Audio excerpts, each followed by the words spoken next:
from the heart of Dubai, where tomorrow is being built today, to the world. Welcome to the CTO Show with Mehmet. Here, we redefine technology and reimagine possibilities.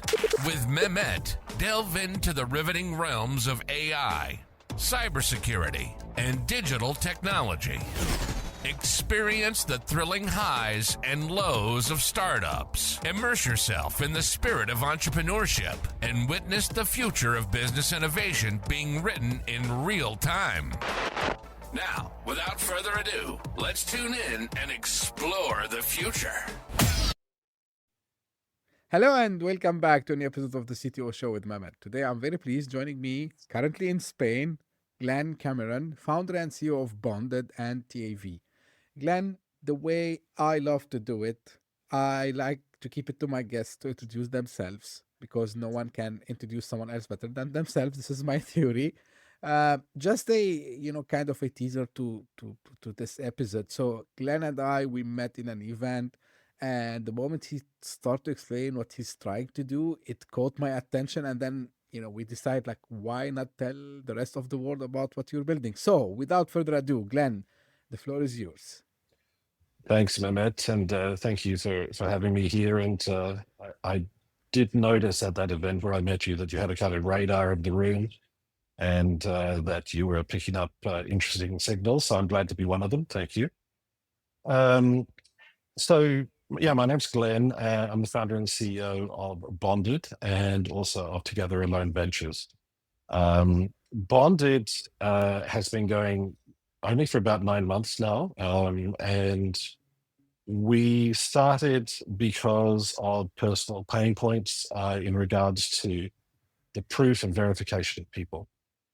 And this is something I've been dealing with my whole life. I was born in New Zealand, educated in Australia and Hong Kong, and lived around the world. So I've been a very international person and worked all around the world. And what's happened is I've seen the challenges that there are in terms of the movement of people and the verification of people that come from some sort of different domain, jurisdiction, environment.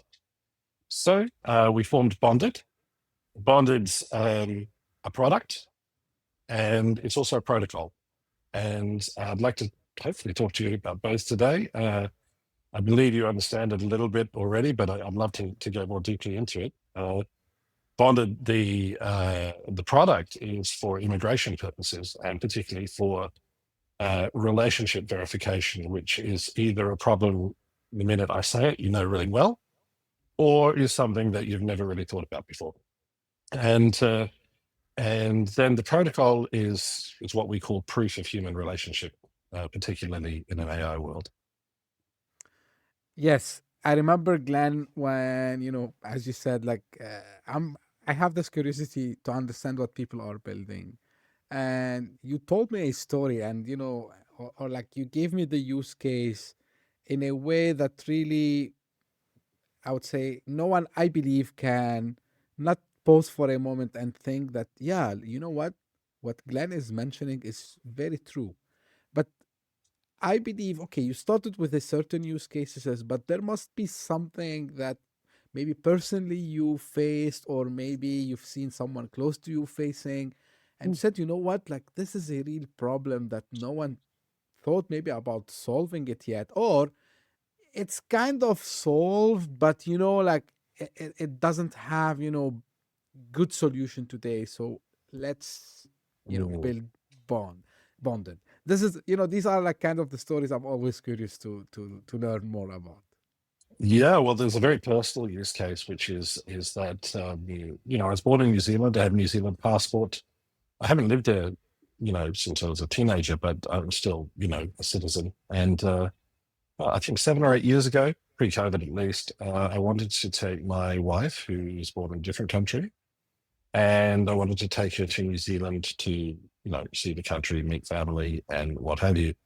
And this seemingly would have been an easy job to do if she was from a country which was, aligned to New Zealand, let's say. So UK, for example. I mean, she's Russian, to be clear, so there's that. And we applied 3 times for her to get a visa. And on the third time, after submitting 73 pieces of different evidence, the outsourced New Zealand visa officer in Beijing granted her a 2-week visa to visit New Zealand, strictly 2 weeks in and out. I mentioned Beijing because we didn't know that our case officer was actually an outsourced person in a different country. I don't know if that's still the case, but 7 or 8 years ago, it certainly was. And so I thought to myself, okay, this is my own country. I'm supposedly a professional, reliable person, and so is she. So if that's the problem for us to move, even just for tourism, how is it for people all around the world who don't have the benefit of my passport, of my language, or my understanding of the system and how to meet the requirements of the system? And so we did some digging, and then we found a lot. Reddit and Facebook are just full of people with stories far, far, far worse than mine. But that's where it came from, Mehmet. Glenn, sometimes we mentioned as a joke, and I think I can't remember, a friend or someone in my circle was telling me, with all this digital transformation, with all the technology that we have today, for some reason still we have to carry this. I don't know, it depends on each country, but I think the standard is around 48 pages of this document that proves who we are, and we have to pass that. And we are in the age of AI. Yeah, look, I think this pain is real, across multiple countries, multiple geographies. What I'm interested to understand more, Glenn, is which technology you saw as a good candidate to solve, these problems. Like, if you want to explain in a nutshell, maybe without going in the nitty-gritty of the technology itself, but on a high level, so we understood the problem. Kind of want to understand from you the solution that you're offering. Well, there are many solutions in identity, but there are not many solutions that are in relational identity. In fact, we always challenge people to find them, and we can't find them. Now, the main issue is that AI is both a friend and a foe. AI helps us to do a lot, but also it helps us to fake a lot. And the growth in fake and deepfake and misrepresentation and misscheduling of the revelation of documents it is all something that creates a problem. So that causes assessment times to be much longer. We have info that in the UK, despite what the Home Office in the UK say, the decisions can be anywhere from 3 months to 2 years. In the US, it can even be worse. So how do we solve that technically, you ask me? Well, we looked at AI and said, well, AI has to be our friend. It doesn't have to be our foe. And it can be our friend by providing the mass of data, and particularly the pain point of the collection, attestation, translation, and presentation of data in a compelling way. However, it doesn't quite solve the problem. And for this, we need Web3, and we need the principles of blockchain. Integrating blockchain into this solution traditionally is kind of problematic because take the EU, there's the right to be forgotten, and blockchain doesn't easily forget. But it is the temporal proof of the provenance of action over time that creates what we call the time stamping of data. And the time stamping of data that is collected by AI, but is verified over time. And what we know about most deception is that it's usually not done over many years, and it's usually many years that we need to prove this information over. Couples and families might need to show documentation from the very first moment that they ever knew each other. And I would stress that this problem is completely on the spectrum from not at all to completely over the top. And it just really depends on who you are and where you are and what you're doing as to exactly how important it is. So we integrated, we use the ICP blockchain, and we do that because ICP is kind of uniquely capable in fulfilling GDPR in the sense of being able to forget. We also then use AI models both to collect and to check fraud. And I think the key insight here is that AI can do many, many things, but it can't, I suppose, time travel. I suppose we'd know by now if it could. Or maybe it has, I don't know. But it doesn't really, right? So what we're doing is building verifiable proof over time with the massive data that people wouldn't normally do. And we're making that data self-sovereign. So it's in the hands of the people who own it and who create it. And look, it's true that Meta and Google or what have you have footprints of us. And they are fundamentally progressive footprints. They're not one static moment in time. And what's interesting there is that's a better identity than a static document, a static passport, or even, as you said, the 48 pages. Progressive data capture is a better representation of the person and their relationships. However, at the moment, it's either not accessible, it may even be being harvested, and so we wanted to focus on the self-sovereignty that a Web3 solution could give, and one that could integrate blockchain, to integrate AI as well. So generally, we call it AI as the body, or the flesh, and Web3 is the skeleton. A couple of questions that popped up in my mind as you are explaining, Glenn, and maybe you have touched on, but just for clarity for me and for the audience. So if someone is, maybe a newborn baby comes and you start to, of course, in the, not in the real physical sense, but if maybe his parents would do this on his or her behalf, and they start to put, every single, I don't know, like transaction, if you want to call it this way, in the app, fine. But let's say someone like myself, I'm 45 years old. So how do I start from, do I import some data to the platform? Because again, doesn't that, and I'm not challenging, I'm just saying it. Feel free to challenge. No, just for the sake of, me and maybe the audience to understand. So do we have a way to, let's say, verify, then import within the app? Or do I have always to start like as a newborn baby in the app? Well, that's so true, actually. And let's take the case of, let's take the initial use case, the first product, Bonded, which we have ready at MVP stage now. So, relationship verification, when did you start to have a relationship? Well, you certainly didn't start thinking about documenting at the first moment that you met somebody. That'd be really super weird and creepy if you did, right? But there is always a moment when you know that you are going to have, in this case, an immigration journey. You're aware that you're going to need a visa, you might be moving. We also know, by the way, and this is a slight aside, but we also know that journey is long, because it's not usually just one visa, it's usually 2 or 3. It's a temporary visa, permanent residence visa, a citizenship that can go to 10 or even 20 years in somewhere like Switzerland.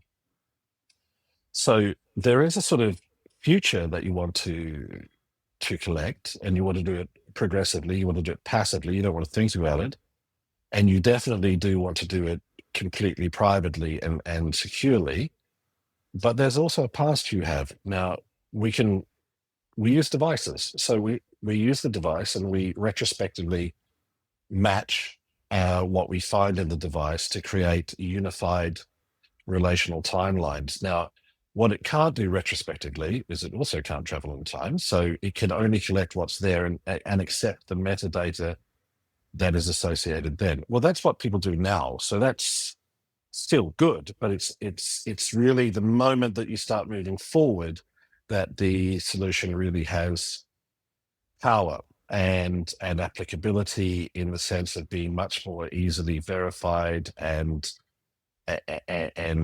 accepted. So that's the main thing. But I would say one other thing is that, this is one of our challenges, by the way, at Bonded, which is that people will quite happily give up all their information by using Google Maps. If you look at the settings in people's phones about what they're actually giving up, I mean, usually it's far, far more than what we would collect. And by the way, we give the users the complete parameters to collect: kill switch, dead man switch, bait switch, all of that sort of stuff, so that they have complete control over the amount of data their device is gathering. They also have complete control over the storage on chain. I mentioned ICP earlier. We use ICP because it's the only blockchain we can store on chain, and we need that for the privacy, for the encryption, for the self-sovereign space that they will use. And all put together, we need to make sure that people understand that. And I think this is actually happening, by the way, Mehmet. I think there is a swing back towards self-sovereignty. And I think that it's going to increase. I think the reason that people didn't do it was simply it was just too difficult.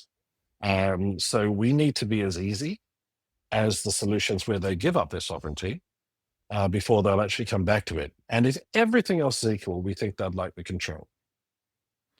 Cool. So we sorted out from the user's perspective, like everyone, you, me, everyone else, right? So Now, I'm not sure, like you have an MVP out there. How do you envision the other party who would accept this as proof to accept? Yes. Have you started talking? To some of, maybe, I don't know, immigration departments, because it's not. I'm gonna ask you later about the other use case, but let's keep it in the immigration and getting visas. Okay. How do you envision their acceptance to this technology? Yeah. Well, that's a great question. And yes, we have spoken to them, and we have spoken to lawyers who deal with it as well, and a number of other people around the space. There's a few things here. First of all, it's very important to remember that the assessment of human relationship currently is not a science, it's an art. And the burden of truth is on the applicant. Now, who is actually analyzing and assessing this stuff? Well, you know what? It's different people. There can be two people in the same room who come to a different conclusion about the same evidence. This is largely an analog process. It's not going to stay that way. There's certainly a whole lot of development going on the institutional side. Most of it is what I call static ID stuff, which is even the EU digital passport is wallet is something that is fairly much static.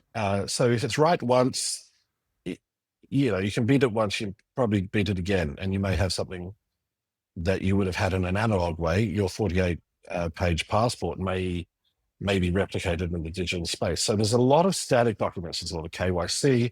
There's a lot of ID stuff, and it's all fine. And we use it too, by the way, because that's one of the verticals by which we can use it. But it's not progressive and it's not relational. And so when the assessment of relational data comes in, they have to assess that it meets their whoever they are, and this could be a country or it could be an internal lawyer who's getting something together. It needs to be meeting the standard that would pass the burden of truth. So here's what happens now is that, let's take a government, any government, and they receive an application and they'll get all the data. It'll be given to them anyway. So this happens anyway, and it'll be a whole bunch of data. And depending on how well organized they are, it will be readable and accessible or not. In any case, it would have taken a long time to prepare, whether it was by a lawyer or by them themselves. And that data is just a dump of data. And that'll include things like, WhatsApp screenshots. And we have had feedback from immigration officials that not in every case, WhatsApp screenshots are accepted. Why? Because they're too easy to fake. Now, I would say, and to be absolutely clear, people have such wildly different experiences with this stuff that if you tell one person who didn't have this experience, they can't believe it. They just don't believe it. But we have, an army of people who've been working with us in terms of, discovery, and we've found so many cases it's unbelievable. So if they're receiving a WhatsApp screenshot, and they may choose to believe it or not. Okay, if they don't believe it, then you're going to need more evidence. And what type of evidence are you going to have? Well, we are not a B2G play. We don't want to get ourselves involved in that side of things. What we're doing is we are helping the easy, simple preparation of verifiable materials, and we're going to give tools by which they can be verified with. The phone, also bonded in immigration, has a scrollable timeline with, I should have brought it. Has a scrollable timeline with triangulated evidence from geolocation to text message interaction to photographs, and we can infer also, in your email, if you choose to share email, you booked a ticket to Egypt. There's a chat about the pyramids, and then 2 weeks later, there's a photo of the pyramid with one or two people in front of it. That's a story. We hope to model by just presenting wonderfully good, solid, easily accessible, and easily verifiable information to the point that it makes the assessment process fast. And that assessment process can be done by, let's say, a visa caseworker looking at reuniting a family where one partner is not in the same country, maybe their child is not in the same country. Or it can also be done in another manner. And this is when you start doing these things, sort of the use cases come out of the woodwork. And this is exactly related to immigration, but it's something very new, which is proving yourself at the border, particularly in the United States. So, depending on who you believe, detention at the border in the United States is up between 500 to 800%. And interrogations are up too. And look, personally, I'm a New Zealand and Australian citizen, and every time I go to the UK, 1 out of every sort of 5 or 6 times I'll get interviewed, depending on which gate I use, what have you. Certainly in other countries I get interviewed. I arrived in Germany a few months ago, and I was subjected to a 15-minute interview where I looked down the line and I thought, maybe I'm not the target you're looking for. So this happens, and the burden of proof is on you. Now, as I said, it's not a science, it's an art. So if the burden of proof is on you, you better tell a good story. Now, if you have a prepared story that is verifiable independently, that is a good thing. A lot of feedback we've had from early beta partners is this is a kind of proof in your pocket type of thing. And that gives a certain sense of security. Not least because when you are tired and traveling and stressed, and you suddenly get asked to produce documents from 4 years ago, you want to be able to be sure that you can actually get them out. Look, Glenn, all these are something I believe, especially for people who are from the part of the world where I am based now, they have lived it, right? So there is no doubt that there is a real problem. To your point, and maybe I will be a little bit controversial here. So I think, for me, this is what also attracted me, beside the human aspect of it as well, because like proving relationships, right? So maybe this will be my next question later. But just before that, now, in fact, actually, people can, even with the traditional paper and pen procedures, you can forge documents, right? Right. So why I thought this like something also, maybe it's not your primary use case, I know, but it's kind of one of the things that will give authenticity to me as a person, that hey, like I'm going, let's say, to the US, I'm going to Canada, I'm going to the UK, I'm going to Australia, New Zealand, whatever. And really, I have someone that I know, like this friend, I know him from childhood. He moved there when, I don't know, he was 20 years old. So this will, and it will give this really freedom for people to move around. This is something very exciting. The other thing controversial I want to say, and maybe some people they don't know it. Actually, so that information is out there. We use social media on daily basis. We use, Google Maps. When you go to any websites, we see this constant collecting information about us. And I think, in a way or another, this information is retrievable. But, what you did is put it on the blockchain, put the privacy, which is very, very important. So it's because when I checked your website, you mentioned it very clear.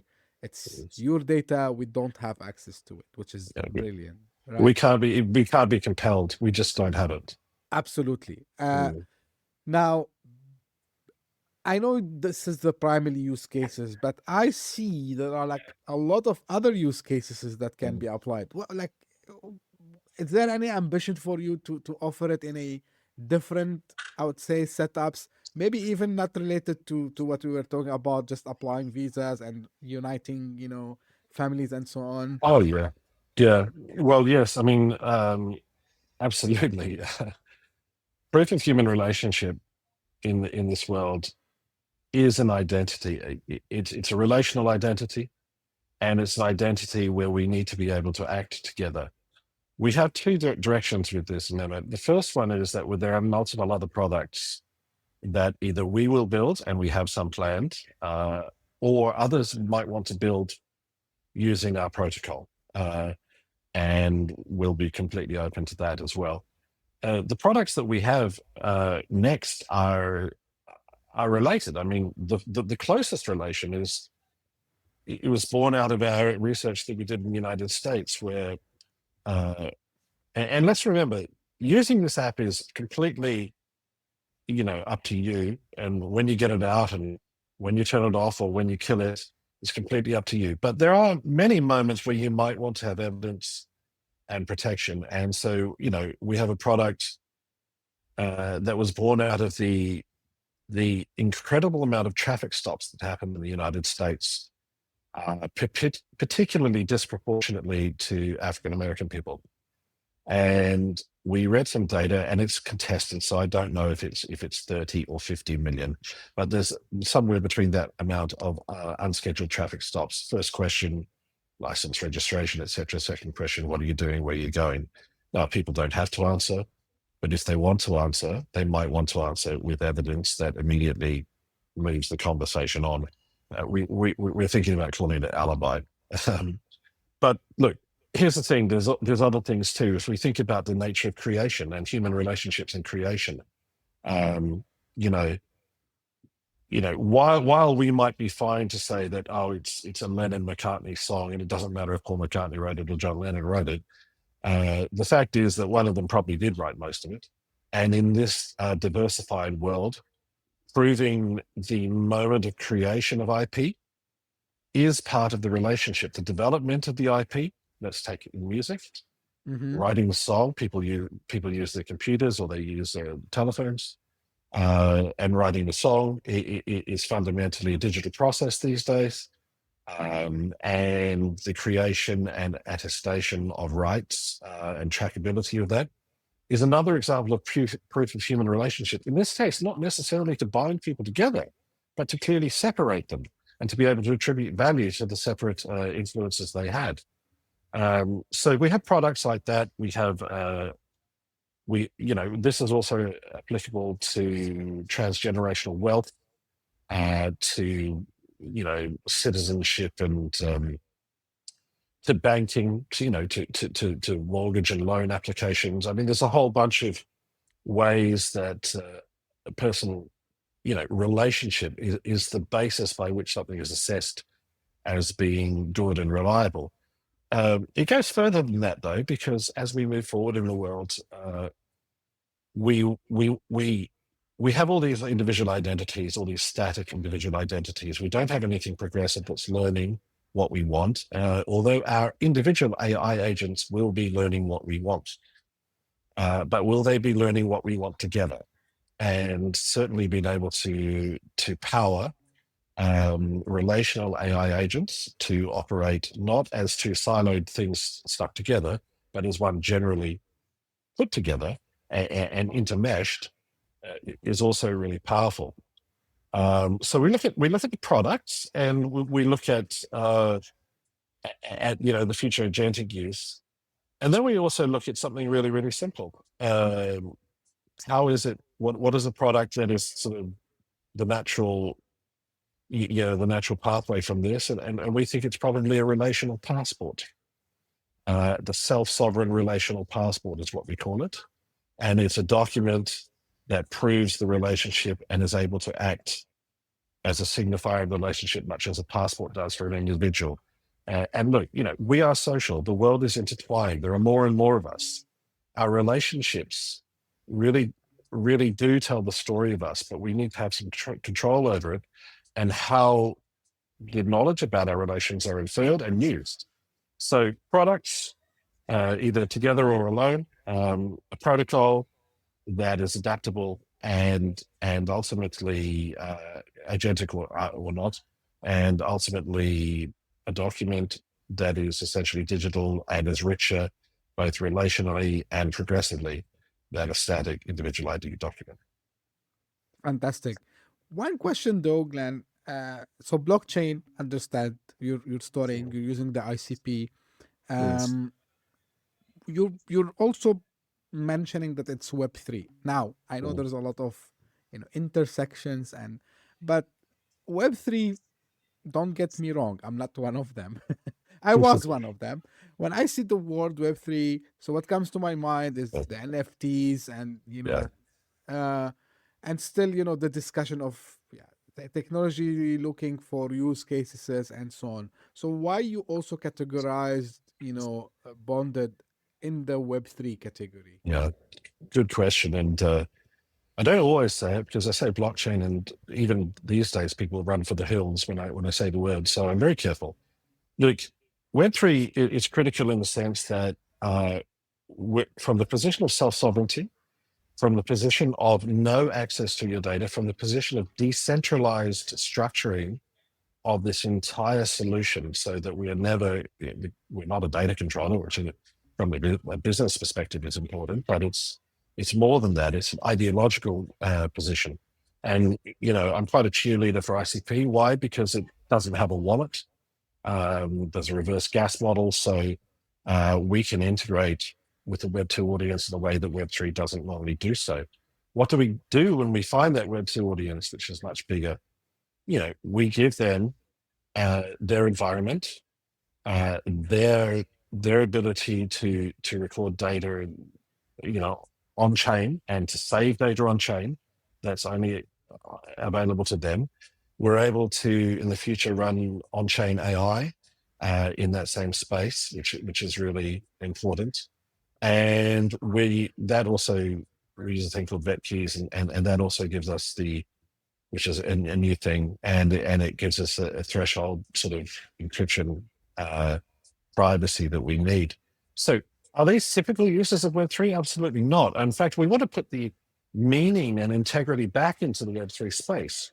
Web3 was born from great ideals that got hijacked, as all gold rushes do, by things that were just, either interesting or, rewarding for a time. But most of it has sort of come and gone. And now I feel that the Web3 industry is stabilizing, becoming more serious, and having more serious use cases. And this is one of them. We know that there are going to be more, but the days of NFTs and DeFi plays and liquidity staking for its own sake and multiple derivatives and what have you, all that stuff is for the birds. It doesn't matter. What matters is that people use things because they're better to use. And if it's better to use, it's got to be yours, it's got to be private, it's got to be decentralized and beyond the reach of centralized control. It's got to be cheap. It's got to be easy. And so not all Web3 can do that, but we can with our choices. And we feel that we're kind of part of a new wave of serious projects with integrity being the focus. And that's where we are now. Completely makes sense. And the more there are, I would say, founders like yourself, Glenn, the better that I would say we rectify the trajectory of technologies, right? So I can claim that even this happening, because we know Web3 blockchain is like kind of something that people sometimes are all in, but still there are the naysayers, right? Mm. But I see it happening even with the AI, right? So even with the AI space, the problem is when people like exaggerate the hype out of something, so they create themselves the naysayers. Yeah. So yeah, but always people like yourself, Glenn, and this is why I love to through the podcast to host the wise people, the ones who really are going and trying to solve the real problems through proof technologies. I always tell people, don't get me wrong. I never criticize a technology because it exists, even if it doesn't have a use case. But I Mm. always like try to see how really I can leverage this tech in order to, of course, the list can go on, but enhance user experience. Like it can save me money, it can save my time, it can give me some extra income, and the list can go and on and on and on. But so this is good to do that. Now, I'm gonna ask you something not related to bonded directly, but if someone goes and check your background, Glenn, like you have like a mix Mm. of different backgrounds, Mm. like from PR, marketing, advertising. So how all this now blended together giving you, and you're not the first time founder, I know this, but I No, mean, no. but over the years, how this also shaped the way you plan for the business, you plan for okay, where I want to take this startup, like what is the end goal. Mm. So I'm really interested of what are like kind of the lessons that all the years have taught you and how you are you know applying Mm. this today at Bonded. Yeah, and so well, I mean, I talk personally. I I've had a varied background, and the reason I think the first reason is I'm endlessly curious, and that has never really stopped. I also think that we're in a beautiful time now where technologies exist where pretty much anything you can think of, you could probably find a way to meet the purposes of what you wanted to do with technology. And I was kind of always waiting for this time in my life. I used to have millions of ideas and think, gee, that would be great to do, but there's a whole bunch of reasons why that would be compromised in a way that I don't think it is now. When it comes to my history, like I had, first 10 years of my life just bumming around the world and teaching English and playing guitar and just enjoying traveling. I had an incredible job with an incredible guy. I was for many years working very closely with the boss of a major ad agency at the global level. So, I got that job kind of quickly. I mean, it came through, a couple of years working in PR and then suddenly just sort of catching a sort of rocket ship up to suddenly living in New York and traveling sort of, up to 200 days a year all around the world and working with the ad agency, which is called Saatchi and Saatchi. And there was a guy that I worked for and with. He was supposed to be my client, but he ended up being kind of like my kind of inspiration. And well, his name was Kevin Roberts, and he's still around. He's an incredible guy. And so I just learned so much about the comparative similarity of the world. Everything in all of the Saatchi agencies around the world had similar problems, similar staffing issues, similar client squeezes, similar creative processes, even similar ideas. I mean, it would be amazing. You'd see campaigns coming out in one part of the world that are quite similar to a campaign coming out somewhere else in the world. What this did from moving around is, of course, I have a really, really global network. And, I've lived in 15 countries and I've traveled to, well, I don't know, 100 probably, and I've worked in at least 60, I would say. I would never even have a clue. On the ground, running events and marketing and PR and whatever, branding, all sorts of things, because I became a kind of jack of all trades at that C-suite level, which was an incredible job. It was so incredible that when it wound up, I really didn't find much interest in the marketing industry because I sort of understood it. I had learnt it, and I don't really like doing things over and over again. So there's a few years of just consulting work and what have you. But once I started to understand blockchain, I realized that the creativity that I had experienced for a long time and the business nous and structure about how to create products and ideas and visions that people would want to buy into were best expressed not at that sort of corporate level anymore, but by people all over the world. And that you could do things, and we've seen it now where the world is just sort of fragmented into a million different amazing sort of projects here and there. And most of them don't get off the ground, I suppose, because there are still, the critical challenges of doing business that are required. And I think that a lot of Web3 is trying to skip that, phase. I think that's over now, or mostly over. There's always something coming. But I decided about 10 years ago, okay, now I can really, the things that I think every day, the curiosity that I have, the opportunity that I have, and the experience and the people and the networks I have can all come together, and we could just think it, and then we can make it. And the gap between those two things has just shrunk to almost nothing. So it is an unusual career. I do, but I do think it's made me sort of, I hope, richer and sort of more able to look at things from multiple different angles. And I think that the more people that come into the Web3 space and the AI space who have had previous careers, the better, because we need the richness of that context. Absolutely, 100%. And while you were telling this, like I start to imagine like what like it's really exciting when you look back now and visiting all these countries, working with multiple cultures, and this goes back to what you're trying to do at Bonded also as well, proving relationship. I'm sure like you had a lot of fans in these hundreds or so countries that you have for sure. visited. Yeah. And like again, back to the beginning of the conversation, like this is how you started. This is how you attracted my attention actually, because you're saying like how many times like we meet someone and then like we struggle later to prove that we've built this relationship there, or we had this. Especially it resonated with me because I'm living in Dubai. Okay, I'm a veteran.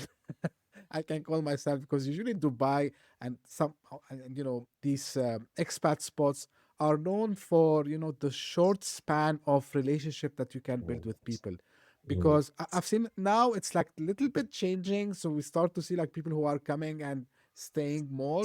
But when I came here, it was the place where people comes for, let's say, 2 or 3 years, work, collect some money, and move somewhere else.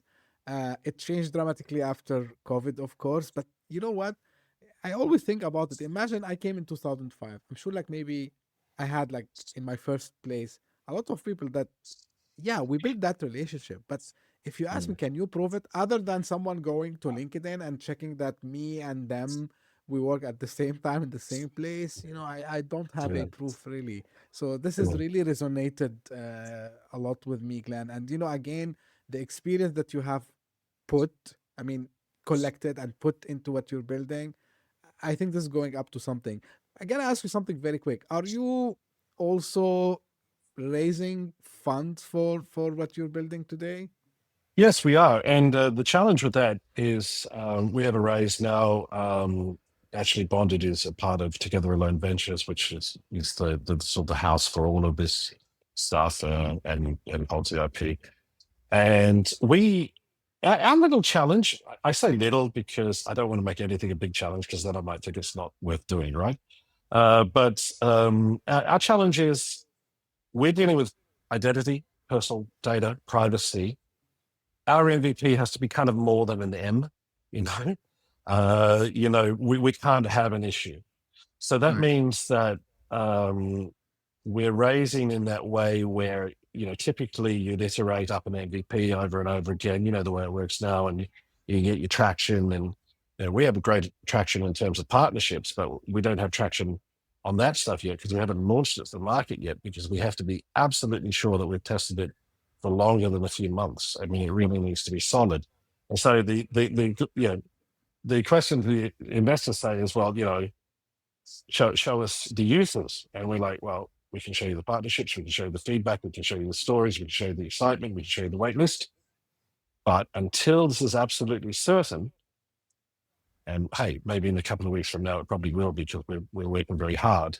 My CTO Steph, by the way, brings a lot of rigor to this thing. I mean, he's a guy who's got the 26 patents and 470 pending, for example. So this is a guy, he was the former director of scientific research at nChain.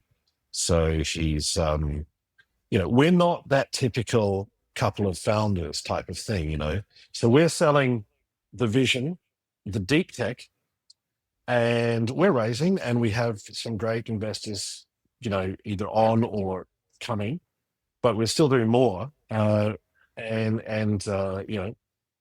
whoever's still watching, please get in touch, because this is something unique. Some people argue that it's its own new Web3 primitive, proof of human relationship. I don't know, but it's certainly very unique. And I challenge anybody to find something exactly like it. And to think about the fact that, we are 8 billion people. And I always say, if you think about the ultimate crazy global TAM of this, it's 8 billion people times 8 billion minus one. Yeah. Absolutely. No, but absolutely, it makes a lot of sense. So, question, where people can get in touch and know more? Yeah, sure. Okay, so the consumer website is www.bonded2, the number 2, bonded2.com. My email, just email me, Glen, Glen, one N, at bonded2.com. And very happy to talk to anybody. We're growing. We love new information. We love feedback. We love challenge. We love connections. We're so happy to have made some great ones, like with yourself, Mehmet. I mean, that's a lucky meeting for us. And we do not think that there's any limit to the amount of feedback we need to continue to roll it into making this exactly what people need, both at an infrastructure level, but also just at the product level. Consumers need to use something easy, and we want this to be so easy. Absolutely. To your point, I always say, when I go to any event, I try, maybe you've noticed this, Glenn, also as well. So it's not like to go and exchange business cards or add me to LinkedIn. So actually, the main thing, and this is I learned from a lot of books and mentors that they told me the same thing, is you go there and you try to see how you can help first, and then you would be helped. And I've seen the same from your side also as well, right? Because for me, the podcast is a platform. Yes, it's for my guests, but it helped me also as well expanding my network. And I was so happy to meet you, Glenn, at that event. And I'm happy that you came today and we recorded this episode.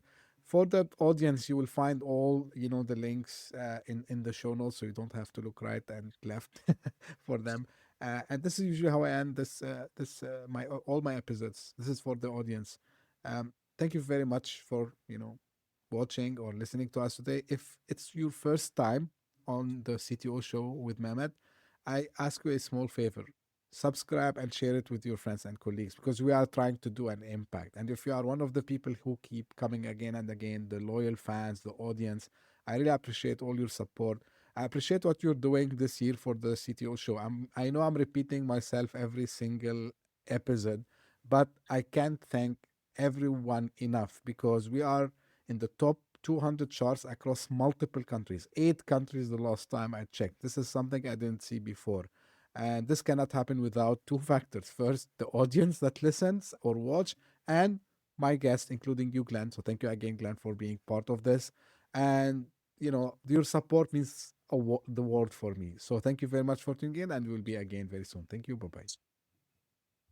Hit that subscribe button, share the show with your tech-savvy friends and fellow entrepreneurs, and leave us a review on your favorite podcast app. Your support means the world to us.